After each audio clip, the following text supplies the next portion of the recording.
ሰበር ዜና ኢራን በሰነዘረችው የሚሳኤል ጥቃት ሳቢያ በተባበሩት ኤሚሬትስ የንግድ መዲና ዱባይ ውስጥ ፍንዳታዎች መከሰታቸውን የዓለም አቀፍ መገናኛ ብዙሃን በአሁኑ ሰዓት ዘግቧል።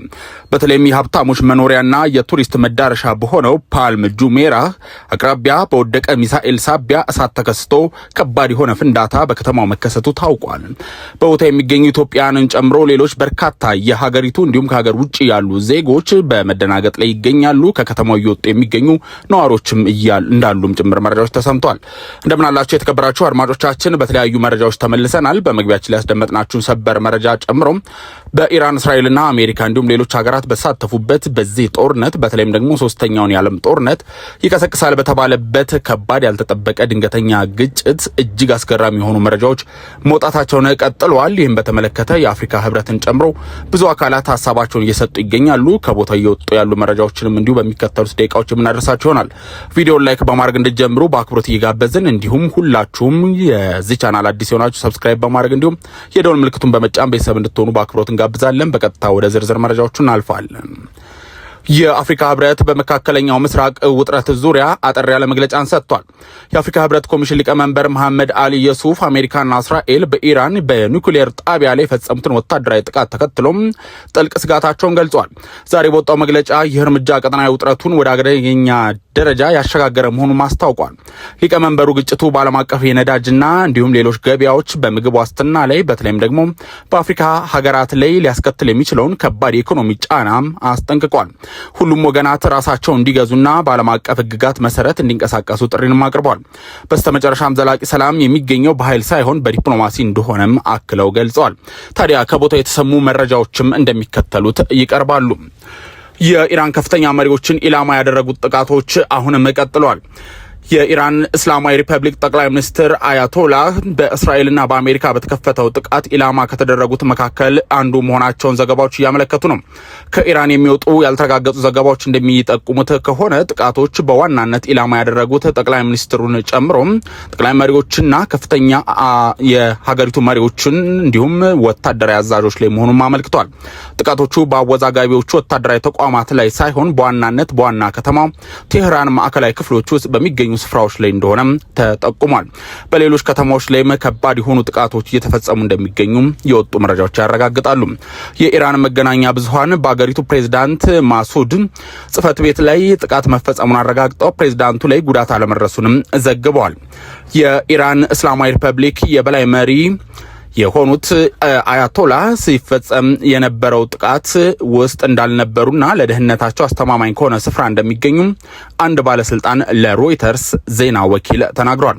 አሜሪካ በኢራን ላይ ወታደራዊ እርምጃ ለመውሰድ እየተዘጋጀች ባለበት በአሁኑ ወቅት ጠቅላይ መሪው አያቶላህ አሊና ልጃቸው በዋና ኢላማ ሊሆኑ እንደሚችሉም ተነግሮ ነበረ።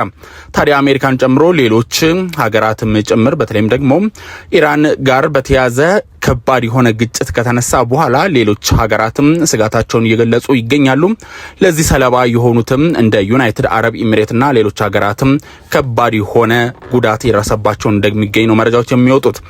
የዓለም አቀፍ መገናኛ ብዙሃን እንደሚጠቁሙት ከሆነ የአየር ጥቃት በኢራን ላይ የሚፈጸም ከሆነ የሀገሪቱ ከፍተኛ አመራሮች በተናጠልና ቁልፍ ወታደራዊ ተቋማትን ኢላማ በማድረግ የመንግስት ለውጥን ለማካሄድ እቅድ መውጣቱን የአሜሪካ ባለስልጣናት ለሮይተርስ ተናግረው ነበረ።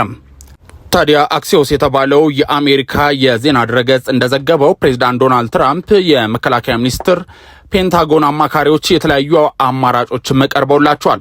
ከነዚህ መካከል የኢራን ጠቅላይ መሪና በዙሪያቸው ያሉ ቁልፍ ሰዎችን ኢላማ ማድረግ አንዱ እንደሆነም ተመልክቷል። አንድ አማካሪ ለድረገጹ እንደተናገሩት ከሆነ አንደኛው አማራጭ አያቶላውን እና ወንድ ልጃቸውን እንዲሁም በዙሪያቸው ያሉ አመራሮችን ማስወገድ ነው። የሃሜኒ ልጅ ሞጅታባ ኢላማ የሆነው መሪነቱን ቦታ ሊረከብ የሚችል ቀጥተኛ ወራሽ ይሆናል ተብሎ ስለሚታሰብ ነው። ሌላ ምንጭ በተመሳሳይ ከዚህ ከአክሲዮስ ከተባለው የድረገጽ እንዳረጋገጠው ከሆነ አያቶላህና አሊ ሃሜኒን እና ልጃቸውን ኢላማ የማድረግ ሀሳብ ከበርካታ ሳምንት በፊት አንስቶ የቀረበ ነው። አንድ የፕሬዝዳንት ትራምፕ ከፍተኛ አማካሪ ትራምፕ ያሉትን አማራጮች ክፍት አድርገዋቸዋል። በየትኛውም ሰዓት ጥቃት እንዲፈጸም ውሳኔ ሊያስተላልፉ ይችላሉ ሲሉም ተናግረዋል። በአሁኑ ጥቃት ከፍተኛ ባለስልጣናት ኢላማ መደረጋቸው የተነገረ ቢሆንም እስካሁን ስለደረሰው ጉዳት ከኢራን መንግስት የተገለጸ ነገር በስፋት የለም። የአሜሪካው ፕሬዝዳንትና የእስራኤሉ ጠቅላይ ሚኒስትር ባደረጉት ንግግር በኢራን ላይ የሚፈጸሙ ጥቃት ለተከታታይ ቀናት የሚዘልቅ መሆኑንም እያመለከቱ ነው። ፕሬዝዳንት ትራምፕ ከዚህ በፊት ሲደጋግሙት እንደነበረው ኢራናውያን መሪዎቻቸውን በማስወገድ የመንግስት ለውጥ እንዲያካሂዱም ጥሪን አቅርበዋል።